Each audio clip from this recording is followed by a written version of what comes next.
पहला कुरिन्थियंस में पढ़ते हैं पौलुस क्या कहता है, क्या तुम नहीं जानते तुम परमेश्वर का, बोलो क्या हो तुम परमेश्वर का। अब आप बताओ, वो कहता है तुम परमेश्वर का मंदिर हो, साथ में कहता है कि तुम्हारे भीतर तुम्हारे अंदर परमेश्वर का आत्मा क्या करता है, बोलो क्या करता है, वास करता है। अच्छा, पुराने नियम में चले जाओ, बाइबल कहती है परमेश्वर नबियों से बात करता था, लिखा ना, परमेश्वर का आत्मा जिर्मिया से बात करने लगा, हिजकियेल से बात करने लगा, डैनियल से बात करने लगा, मूसा से बात करने लगा। मूसा से परमेश्वर स्वयं बात करता था। लेकिन नए नियम के अंदर क्या किया, परमेश्वर ने हमें अपना मंदिर बना दिया।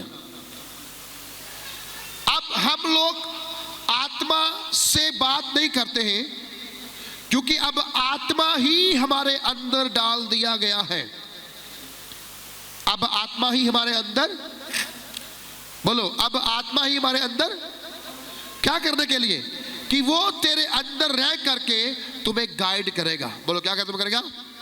अच्छा बताओ, जो गाड़ी होती है, गाड़ी, कार, जब बस, ड्राइवर उसके अंदर बैठ के उसको चलाता है या बाहर बोनट के ऊपर बैठ के, हाँ जी, अंदर बैठ के या बाहर बैठ के। अंदर क्यों बैठता है, क्योंकि गाड़ी का सारा कंट्रोल सिस्टम जो है वो गाड़ी के इनसाइड है, आउटसाइड नहीं है। अब ये जो शरीर परमेश्वर ने बनाया है, ये जो परमेश्वर का मंदिर है, इस मंदिर को एक व्यक्ति बाहर से चला रहा है और दूसरा व्यक्ति अंदर से। गाड़ी भी बाहर से चलाई जा सकती है, कैसे, टोचन डाल के, बोलो कैसे, टोचन डाल के, धक्का मार के, शीशा डाउन करके, स्टीयरिंग घुमा घुमा के, धक्का मार के आगे चलो, क्योंकि वो स्टार्ट नहीं हो रही। वो स्टार्ट, आज बहुत सारी मसीहत में पवित्र आत्मा उनके अंदर ना होने के कारण शैतान उन्हें बाहर से क्या कर रहा है, ड्राइव कर रहा है, धक्का मार मार के। कैसे, धक्का मार मार के, जल्दी उठ जा, चर्च में जाना है, जल्दी चल, ये हो गया, लेट हो जाएंगे, पीछे बैठना पड़ेगा। बल्कि ये चीजें पवित्र आत्मा अंदर से कहता है, पर शैतान कहता है कोई बात नहीं, अभी स्टार्ट नहीं हो रहा है, थोड़ा स्लो चलेंगे, थोड़ा धीरे धीरे चलेंगे, हम आराम से जाएंगे। शैतान हमें बाहर से ड्राइव कर रहा है, पवित्र आत्मा हमें अंदर से ड्राइव कर रहा है। सो इसीलिए बाइबल कहती है कि जब हम 15 अध्याय पढ़ते हैं दूसरा इतिहास का, तो उसकी 7 आयत में कुछ इस तरह लिखा हुआ है, कहता है परंतु तुम लोग हयाब बांधो और तुम्हारा हाथ ढीला ना पड़े, क्योंकि तुम्हारे काम का बदला मिलेगा। आमीन, हालेलुया।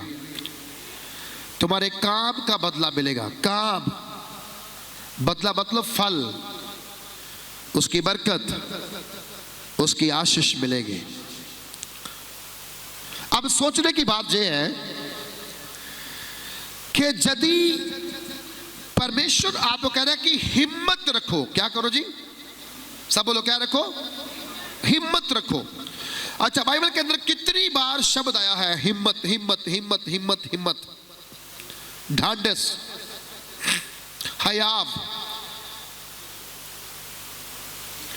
क्योंकि वचन कहता है हिम्मत इसलिए प्रभु हमारी बांधता है, क्योंकि हमें कभी कभी कमजोरियों का सामना करना पड़ता है। अब कई बार देखे होंगे, जब कभी आप दुखी, लाचार, परेशान, हताश हुए होंगे तो कोई ना कोई आके आपकी हिम्मत बढ़ाया होगा। मैंने कल एक स्टोरी बताई थी, आज फिर रिपीट करता हूं लाइव में। एक कुएं में बहुत सारे डड्डू थे, डड्डू मतलब मेंढक। एक कुएं में बहुत सारे डड्डू थे। उनमें से एक डड्डू ने फैसला किया कि मैं कुएं से बाहर निकलूंगा, मैं खूह से बाहर निकलूंगा।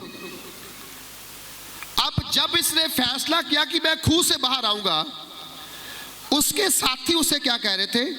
तुझसे नहीं हो पाएगा, तुझसे क्यों, मुझसे क्यों नहीं होगा? तू तो मोटा है, अब बूढ़ा हो गया है, कुआं देख कितना गहरा है जमीन से, और इसकी ऊंचाई देख कितनी है, तू कैसे बाहर निकल सकता है? असंभव है। लेकिन कुएं के अंदर जो डड्डू जो था, इत्तेफाक से इसके दोनों कानों से वो सुनता नहीं था। दोनों कानों से, बोलो, दोनों कानों से, ना इस कान से ना उस कान से, बहरा था वो, गूंगा, क्या कहते हैं उसको, बोला।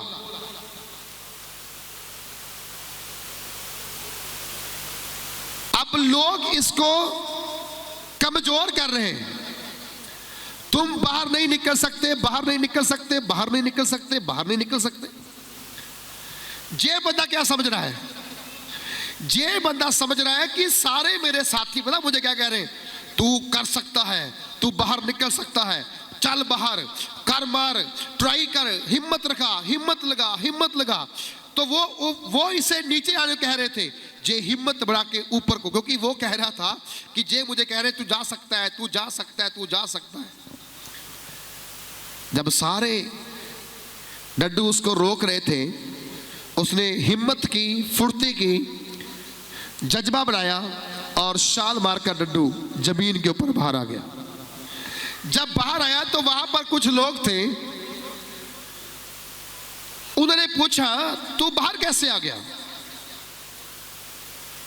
इतना गहरा कुआं है, तू कैसे बाहर आया? तो डड्डू ने कहा मुझे नहीं पता मैं कैसे आया। लोगों ने बोला सारे डड्डू तुम्हें कह रहे थे कि तू बाहर जा नहीं सकता, बाहर जा नहीं सकता, बाहर जा नहीं सकता, तू अंदर ही रह, तू अंदर ही रह, तू जे बाहर नहीं जा सकता। डड्डू ने कहा मुझे नहीं पता उन्होंने मुझे क्या बोला, मेरे दोनों ही कान बंद हैं, मैं तो उनका इशारा समझ रहा था कि तू बाहर निकल सकता है, बाहर निकल सकता है, बाहर निकल सकता है।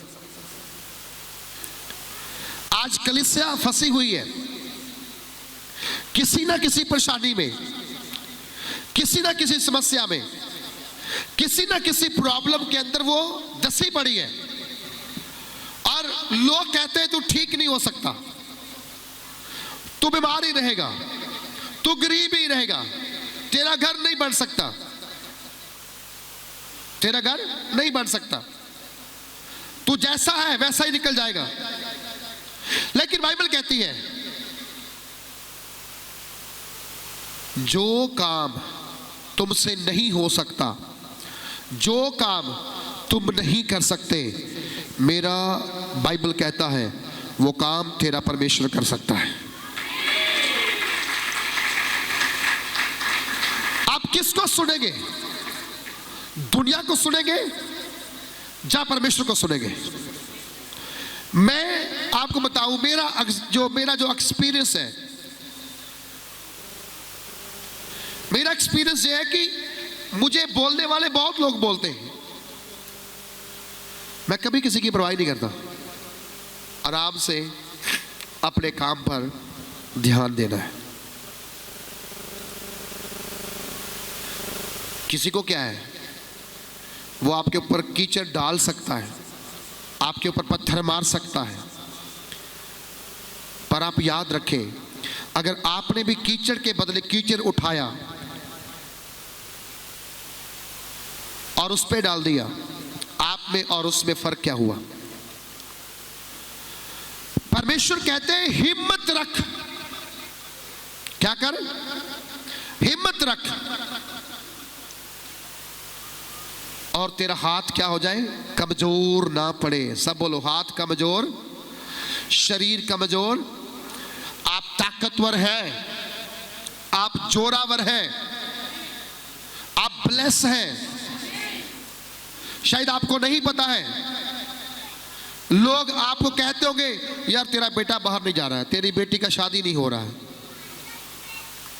तुम्हें कितना समय हो गया चल जाते हुए, तेरे साथ ये तो हुआ नहीं, ये तो हुआ नहीं, ये तो हुआ नहीं। लोग कहेंगे आपको, लोग आपको कहेंगे। पर मैं आपको एक बात बताऊं, मुझे आपने बताना है क्यों आपका बेटा बाहर नहीं जा रहा है, क्यों आपके घर में शादी नहीं हो रही, क्यों आप तरक्की नहीं पा रहे, क्यों आप आगे नहीं बढ़ पा रहे? क्योंकि हाथ क्या है? हाथ हिल रहा है। ठंड बहुत है, आज चर्च में जाने से फायदा नहीं कोई भी, वहाँ बर्तन धोने पड़ेंगे तो मुश्किल हो जाएगी, रहने दो, अगली बार सही। अगली बार तो फिर ठंडी होगी ना, समझा रहे कि नहीं? अगली बार फिर ठंडी होगी ना होगी। ये तो है नहीं कि आज ठंड हो गई है अगली बार गर्मी आ जाएगी। गर्मी का सीजन अपना है और ठंड का सीजन अपना है। तो जैसा भी सीजन आप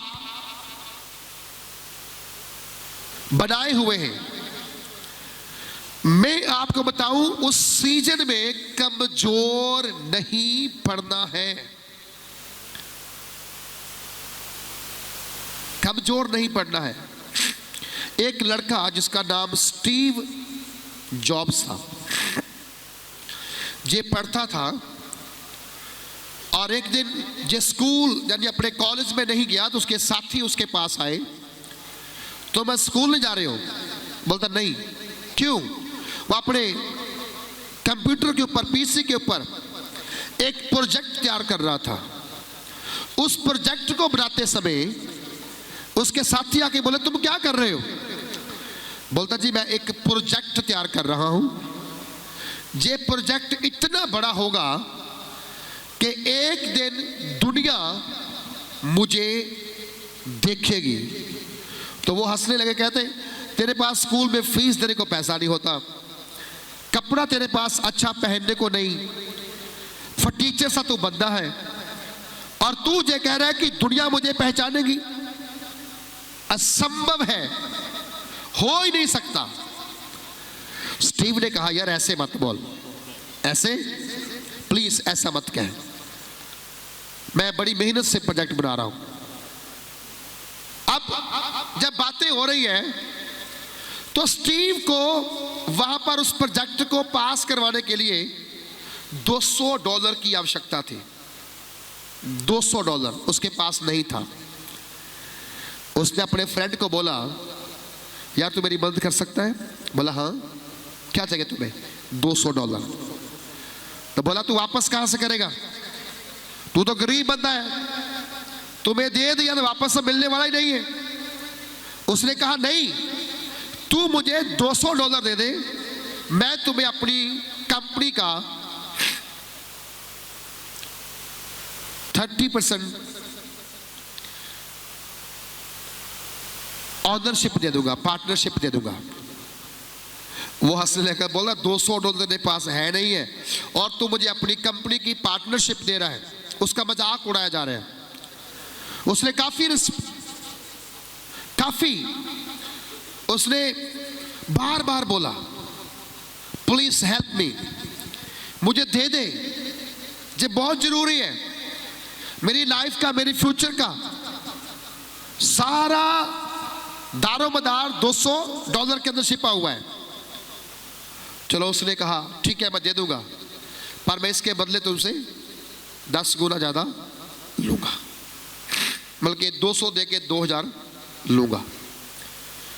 उसने कहा ठीक है मैं तुम्हें ना 1.5% मतलब आधा होता है ना, तो तुम्हें आधे से भी ज़्यादा क्या करूँगा, पार्टनरशिप दे दूँगा। चलो प्रोजेक्ट तैयार हो गया, वो एक बड़ी कंपनी के अंदर लेकर गया। उस कंपनी ने प्रोजेक्ट को देखा। प्रोजेक्ट को देखने के बाद उस कंपनी का जो ऑनर था, जो इंजीनियर्स थे, और सब ने डिस्कस किया उससे, क्या हम तेरे प्रोजेक्ट को दुनिया में सेल कर सकते हैं, बेच सकते हैं? उसने कहा हाँ आप इसे बेच सकते हो। मुझे क्या मिलेगा? बोलो जे बिकने के बाद पता चलेगा कि हम तुम्हें क्या देंगे। स्टीव जॉब्स गरीब बच्चा, उसके दोस्तों ने उसका मजाक उड़ाया, तू नहीं कर सकता। बोलो तू, हेलो सब सुन रहे मेरी बात? कितने सुन रहे? मैं क्या बोल रहा हूं? बताओ क्या बोल रहा हूं? किसके बारे में बात कर रहा हूं? हाँ जी, ओके। इधर देखो मेरी ओर, बच्चों को छोड़ो। गरीब बंदा, पैसा उसके पास नहीं। अब उसका प्रोजेक्ट जो है वो सेल होने पे है। मालूम क्या हुआ? उस प्रोजेक्ट से क्या बाहर निकला? एप्पल का फोन। एप्पल का फोन। आज आप देखो 1977 में वो प्रोजेक्ट उसने तैयार किया। आज दुनिया में उसका एक एक फोन 1.5 लाख में, 2-2 लाख में आम बिक रहा है। आम। दुनिया का सबसे महंगा फोन एप्पल का फोन, जिसकी कॉस्ट 315 करोड़ रुपए है, और वो इंडिया की एक औरत के पास है, मुकेश अंबानी की पत्नी अनीता अंबानी के पास है। आप सोचो जरा, जिसको लोगों ने रिजेक्ट किया पर उसने हिम्मत नहीं हारी, और आज हर बच्चे की, हर नई शादी करने वाली दुल्हन की, आज हर लड़की की, हर लड़के की डिमांड क्या है? IPhone, iPad.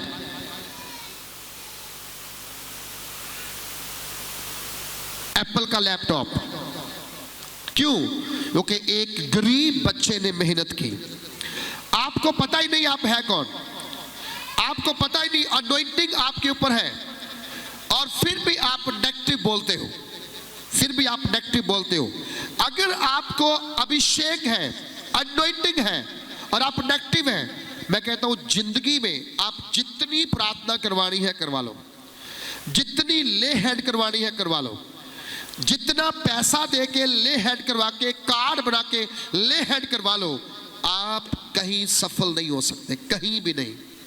ओके, बाइबल कहती है सफलता की कुंजी पवित्र बाइबल है। सफलता की कुंजी पवित्र बाइबल है। इस बाइबल के अंदर आप जब भविष्य सार की पुस्तक पढ़ते हैं, उसके अंदर 28 अध्याय में आप जब 10, 11 और 12 आयत को पढ़ते हैं, वहां परमेश्वर ने कहा है तू जिस काम को हाथ लगाएगा वो काम क्या होगा? बोलो वो काम क्या होगा? आप किसकी ओर देख रहे हो? आप क्यों कहते हो मैं असफल हो जाऊंगा? आप क्यों कहते हो मेरा बच्चा पास नहीं हो सकता? आप क्यों कहते हो मेरा बच्चा विदेश नहीं जा सकता? आप क्यों कहते हो मेरे बेटे का शादी नहीं हो सकता? हो सकता है, सब कुछ हो सकता है, सब कुछ हो सकता है। हालेलुया। आपको मालूम, जब उत्पत्ति की सृष्टि की गई, संसार की सृष्टि की गई, बाइबल क्या कहती है? उत्पत्ति 1 आयत में कहा गया है आदि में परमेश्वर ने स्वर्ग और पृथ्वी का क्या किया? रचना की। लिखा है पृथ्वी बेडौल और सुनसान पड़ी हुई थी। पृथ्वी बेडौल और सुनसान पड़ी हुई थी, और लिखा हुआ है कि पृथ्वी के ऊपर पानी ही पानी था, और अंधेरा ही अंधेरा था, और इस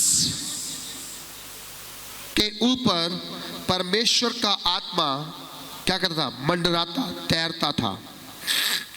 आत्मा किसी के भी अंदर उस समय आ नहीं सकता था, क्योंकि आत्मा के लिए कोई बंदा ही नहीं बना था। बाइबल कहती है जब अंधियारा था, परमेश्वर ने क्या बोला? रोशनी। बोलो क्या हो जाए?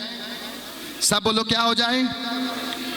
तो रोशनी, ये जो सूरज है, परमेश्वर ने ऐसा सॉफ्टवेयर सेटअप किया हुआ है, इसके लिए कोई चौकीदार नहीं है, इसे बंद करेगा और इसे ऑन करेगा, कोई नहीं है।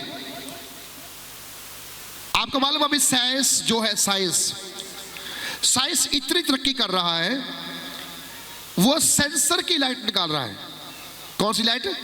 सेंसर वाली लाइट, बल्कि खुद जलेगी, खुद ही बंद हो जाएगी, बटन की जरूरत नहीं पड़ेगी। आप देखना घरों के बाहर आजकल क्या है, जब कोई बंदा गुजरेगा ना, लाइट ऑटोमेटिकली ऑन होगी, आप निकल जाएंगे, लाइट ऑटोमेटिकली बंद हो जाएगी।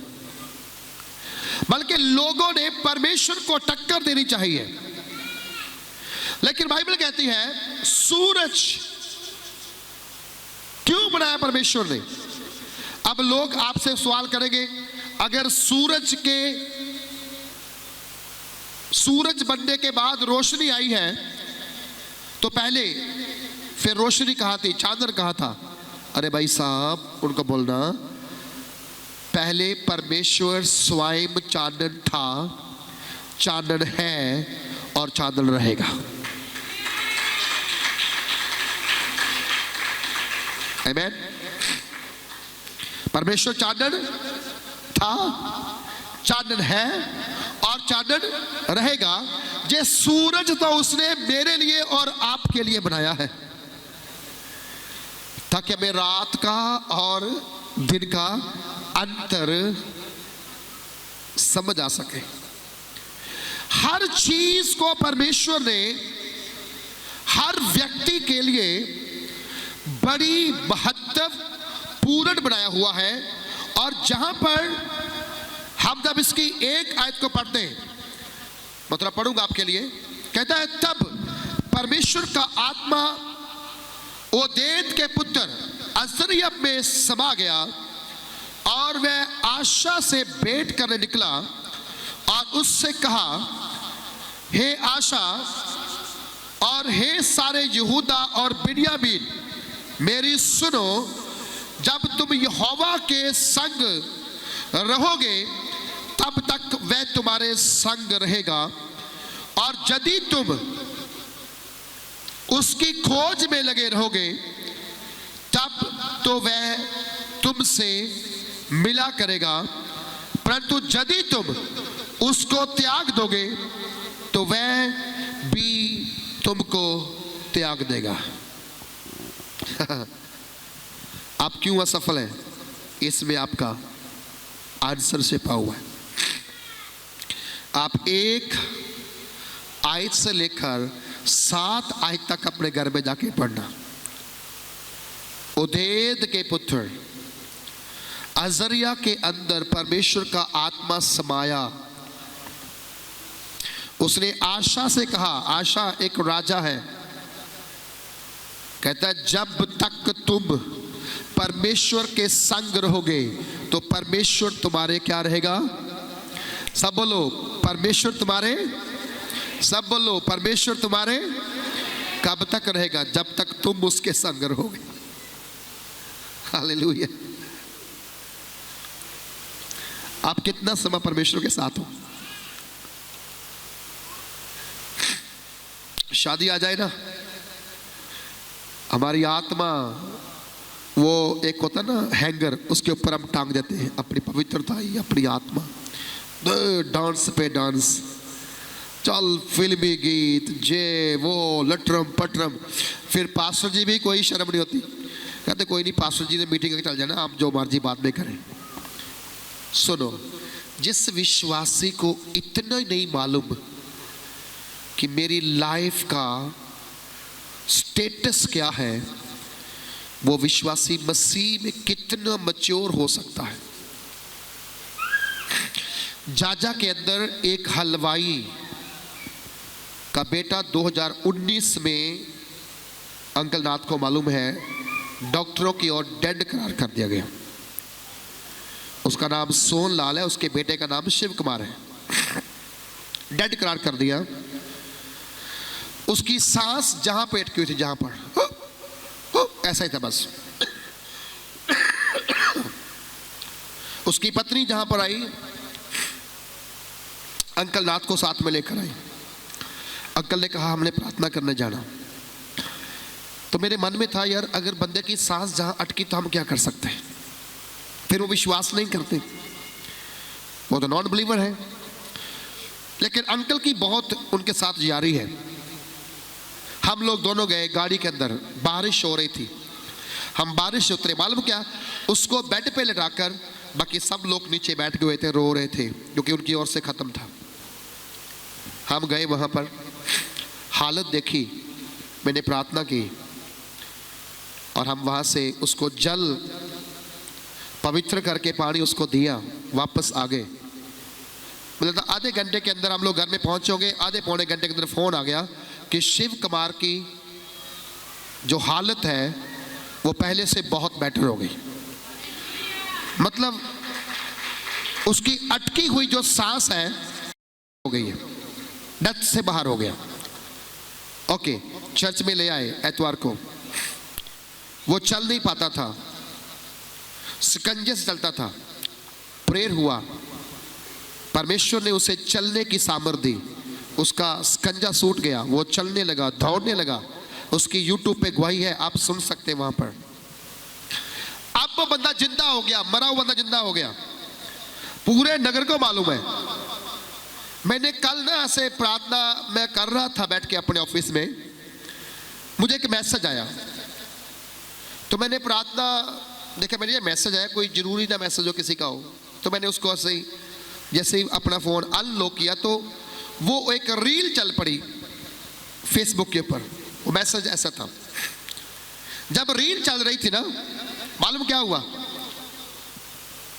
उस रील के अंदर उसकी पत्नी एक फिल्मी सॉन्ग लगाकर डांस कर रही थी और रंग बिरंगा मुंह बना रही थी। और उसमें कह रही थी, चन्ना मैनू फिक्र है तेरी, मैनू ध्यान है तेरा। मैं क्या, कोई गल नहीं, दिन लग गई है, दूर थोड़ी है। परमेश्वर भी तेनों दिखदा पिया कि तू चंद नूं किन्ना क प्यार कर दी है, अपने आप नूं किन्ना क फेमस करती पई है। अज बहुत सारे विश्वासी आ पुठे काम करते हैं, पुठे काम करते विश्वासी। तुहाडे कोल बहुत मटीरियल है, तुसीं उस मटीरियल नूं इस्तेमाल कर सकते हो प्रभु दे लई।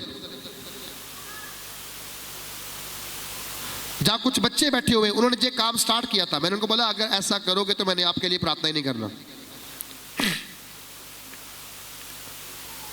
मुझे इतना दुख लगा कल, देखो जब मर रहा था तब मुझे नाक रगड़ी थी प्रभु के सामने, और आप कहती है कि सॉरी पास्टर जी हम चर्च में नहीं आ सकते।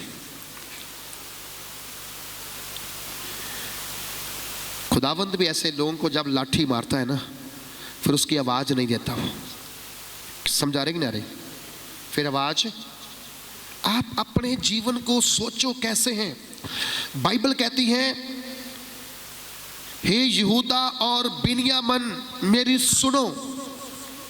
यहूदा और बिन्यामीन दो गोत्र हैं, सही है, गोत्र ही है ना, बोलो हेलो, दो गोत्र ही है ना। कितने गोत्र बाइबल के अंदर? 12 गोत्र है ना। किसके गोत्र है जी? इजराइल के। इजराइल कौन है? याकूब। और यहूदा और बिन्यामीन किसके पुत्र हैं? किसके पुत्र हैं? याकूब के। और याकूब के घराने को परमेश्वर का नबी क्या कह रहा है? कहता जब तक तुम यहोवा के संग रहोगे तब तक वह तुम्हारे संग रहेगा, और यदि तुम उसकी खोज में लगे रहोगे तो वह तुमको मिल जाएगा। 2025 है जी। आप खोज में रहो अपने वीजे के लिए, हिम्मत नहीं हारनी, बार बार जाओ, बार बार जाओ, बार बार जाओ। एक बार रिफ्यूज हो गया फिर जाओ, फिर रिफ्यूज हो गया फिर जाओ, फिर रिफ्यूज हो गया फिर जाओ, फिर रिफ्यूज हो गया फिर जाओ। कितनी बार एम्बेसी आपको रिफ्यूज मार सकती है, कितनी बार आपको एजेंट धोखा दे सकता है।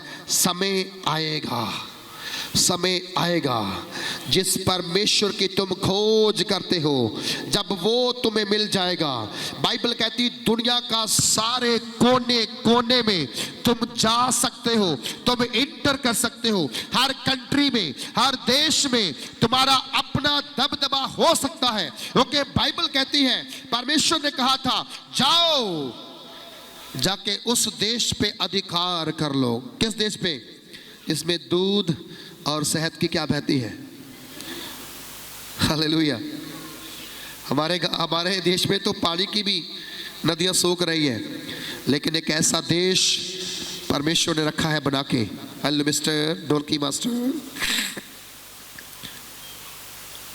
एक ऐसा देश रखा परमेश्वर ने जहां दूध और शहद की नदियां आज भी, आप जाके देख लेना, मौका मिले जाना जरूर।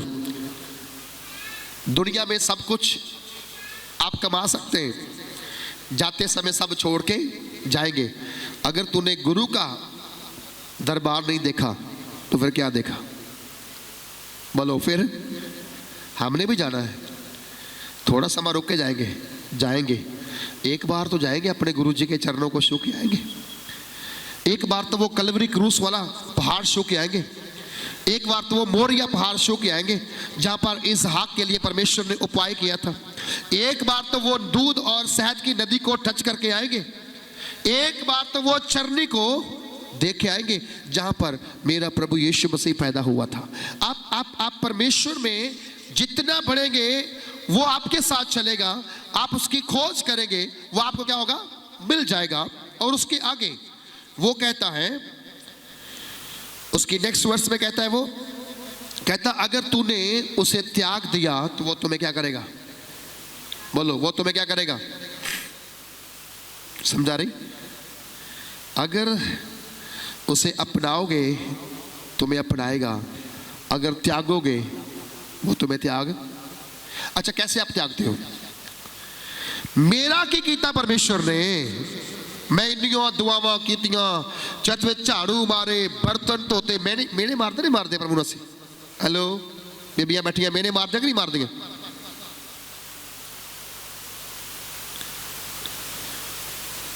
ते जिन्होंने नहीं झाड़ू मारिया मैंने वही मार दिया।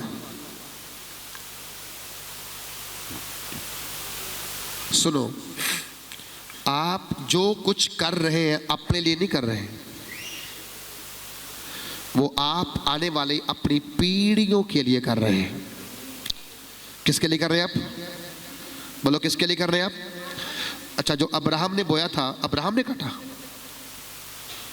जो अब्राहम ने दशमास दिया, जो अब्राहम ने दान किया, दूतों का पांव दिलाए, उन्हें खाना खिलाया, उनका स्वागत किया, उसकी बरकत उसने देखी नहीं? हाँ, उसकी बरकत उसको मिली थोड़े समय के लिए, उसको बेटा मिला। लेकिन जो टाइट और दशमास उसने बोए थे ना, बोलो, उसने बोए थे ना, वो बाइबल कहती है उसके पुत्र इसहाक ने 10 गुना नहीं, 20 गुना नहीं, 40 गुना नहीं, 50 गुना नहीं, पूरे के पूरे 100 गुना उसने उसे प्राप्त किया। 100 गुना प्राप्त किया। आप दशमास ही नहीं बोते तो बच्चे कैसे ब्लेस होंगे? जनरेशन कैसे ब्लेस होगी? आपको क्या करना चाहिए? आप डेली वर्क करने वाले हैं, मतलब आपकी शॉप है, परचून की है, जहाँ आप कोई कारीगर है, जहाँ आप कोई राजमिस्त्री है, जहाँ कोई आप दिहाड़ीदार है, आपको दिहाड़ी मिली, आप उसमें से अपनी दिहाड़ी का दशमास लेकर एक गुल्लक में डाल दो। क्रिसमस के ऊपर छोटी सी बच्ची गुल्लक लेकर आई मेरे पास, और नीचे भाई बैठे हैं केवल जी, जिनकी गवाही अभी से दे के गए हैं। तो मुझे पैसे की जरूरत पड़ी, तो मैंने बोला इसको तोड़े, देखे मैंने ना काफी भारी है, इसमें काफी पैसे हो सकते हैं। हमने उसे, मैं बोला भाई साहब आप ही तोड़ो, सामान भी तो आप ही लेके आना। जैसे उसको तोड़ा, वाकई उसमें बहुत पैसे निकले, बहुत पैसे निकले। मैं कहता हूं लाख भी उसके सामने कुछ नहीं है, इतना पैसा प्रभु ने दिया उसके अंदर। क्या दिया उसने? उसने एक एक रुपया जो कभी उसकी पॉकेट मनी से मान लो कोई चीज ली, बच गया गोलक के अंदर, ऑस्ट्रेलिया के डॉलर, कनाडा के डॉलर, सिंगापुर के डॉलर,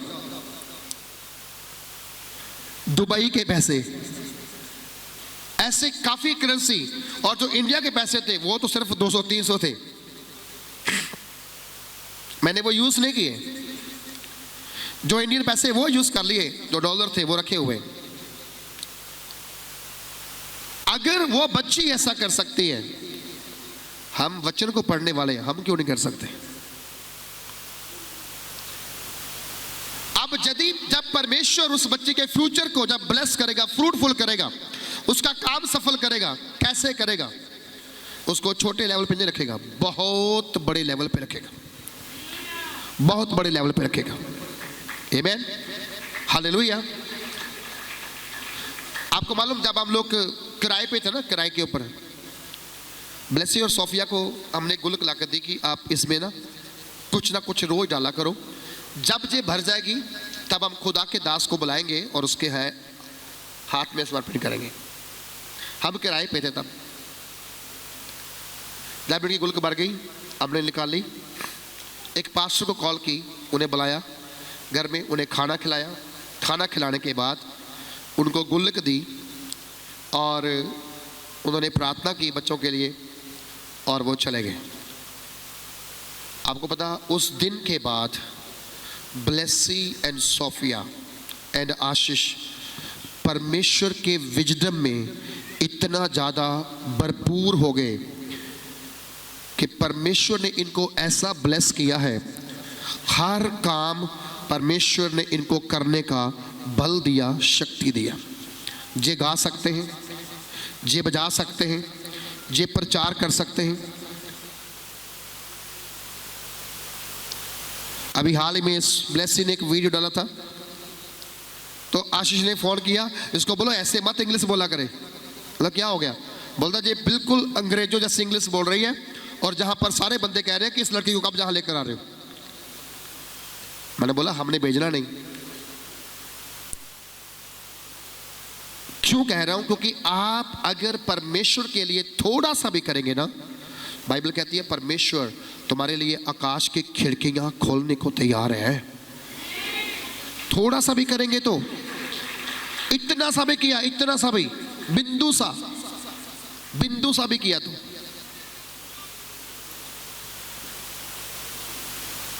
एक भाई ने मुझे बोला ब्लेसी को मेरे पास भेज दो, बड़ी कंट्री के अंदर, यूएसए के अंदर। बोला क्या करना? बोलते मैं इसे अच्छी जॉब दे दूंगा, सारी उम्र बैठ के काम करेंगे आराम से कुर्सी के ऊपर। मैंने क्या क्या काम करना वहां पर? अभी 3-4 महीने हुए पहले मैंने उसे बोला ऐसे नहीं जाएगी जी, जब भी जाएगी परमेश्वर की योजना के तहत ही जाएगी, ऐसे नहीं कि किसी के कहने पे जहां वहां भेज देना हो। जब परमेश्वर चाहेगा तब भेज देंगे। मेरा बहुत खास बंदा है वो, आप सबको मालूम, मेरा सपोर्टर है वो, पर मंथ मुझे सपोर्टिंग करने वाला बंदा है। सबने 10 मास देना बाहर से बंद किया, पर उस बंदे ने देना नहीं बंद किया, आज भी नहीं दिया। उसको अभी बोल दे जज की जरूरत है, वो एक सेकंड लगता पूरा करने के लिए, उसका दिल बड़ा है। और परमेश्वर ने उसको इसी मंथ के अंदर 2025 के अंदर एक गैस स्टेशन के साथ ब्लेस किया, गैस स्टेशन के साथ, जिसकी इंडिया में कॉस्ट लगभग 7 से 8 करोड़ रुपए है। और उसका उद्घाटन अगले मंथ है, ओपनिंग अगले मंथ है। मैं क्यों कह रहा हूं? क्योंकि आप कर सकते हैं पर आप करना नहीं चाहते, आप लेना चाहते हैं पर देना नहीं चाहते। इसीलिए जहां पर लिखा गया है, अगर तुम उसे त्याग दोगे वो तुम्हें क्या करेगा? बोलो, वो तुम्हें क्या करेगा? स्ट्रगल कर नहीं करे बच्चे बाहर, क्यों कर रहे हैं? क्योंकि वो उन्होंने प्रभु को त्याग दिया, प्रभु की सुनी नहीं उन्होंने। प्रभु ने जिस मकसद के लिए भेजा वो भूल गए कि हमें किसी मकसद के लिए परमेश्वर ने बाहर भेजा है। आपको पता, इस चर्च के अंदर से ऐसे लोगों को परमेश्वर ने बाहर भेजा है, हरसी पिंड के अंदर, जहां पर गले के अंदर एक बंदा एक लेटर लिख के डाल गया था, अगर मेरा बच्चा विदेश ना जा पाया, अगर वो कल को मर गया, उसकी जिम्मेदारी चर्च की होगी। क्योंकि उनके पास पैसा नहीं था, एजेंट उनको परेशान कर रहा था, और वो कहते थे चर्च उनको 14-15 लाख रुपया दे। ये 2013 की 14 की बात है।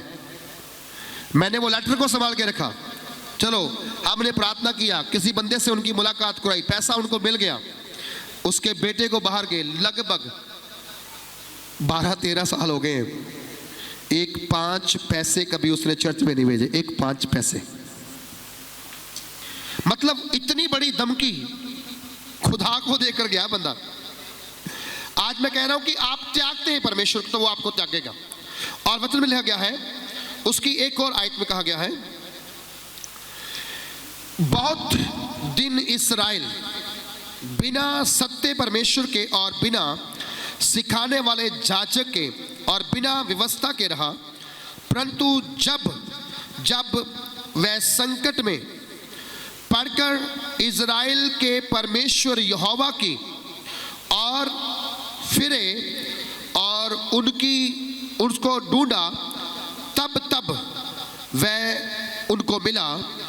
और उस समय ना तो जाने वाले की कुछ जाति होती थी, ना ही आने वाले की कुछ, वरन सारे देश के सब मिस्रियों में बड़ा ही कोलाहल होता था। जाति से जाति और नगर से नगर चूर किए जाते थे, क्योंकि परमेश्वर नाना प्रकार का कष्ट देकर उन्हें घबरा देता था। आपको समझा रहे? कहते उस समय कोई जाति नहीं पूछता था, कोई रंग ही नहीं पूछता था। आज तो बंदे जाति पूछते, शादी करनी हो जाति कौन सी है? अरे यार, तुम मसीह के लहू से खरीदे गए हो भाई मेरे भाई, अब जाति क्या पूछनी? अब तो आपको ये देखना है कि मुझे मसीह परिवार में अपनी बेटी को, अपने बेटे को शादी करना है। जाति का मीनिंग खत्म हो गया। एक ही बात बोल जाता हूँ, आपके लिए जो काम असंभव है, बाइबल कह रही है, परमेश्वर का आत्मा अजरिया के अंदर समाया है। उसने कहा, जब तक तुम परमेश्वर के साथ चलोगे वो तुम्हारे साथ, तुम रहोगे तुम्हारे साथ, तुम उसकी खोज करोगे वो तुम्हें मिलेगा। अगर आज के दिन आप परमेश्वर की खोज करना स्टार्ट करेंगे, अभी पहला महीना खत्म होने पर है, 11 महीने आपके पीछे हैं। आपका कोई भी रुका हुआ काम इस साल रुका नहीं रहेगा। यीशु मसीह के नाम में खुल जाएगा।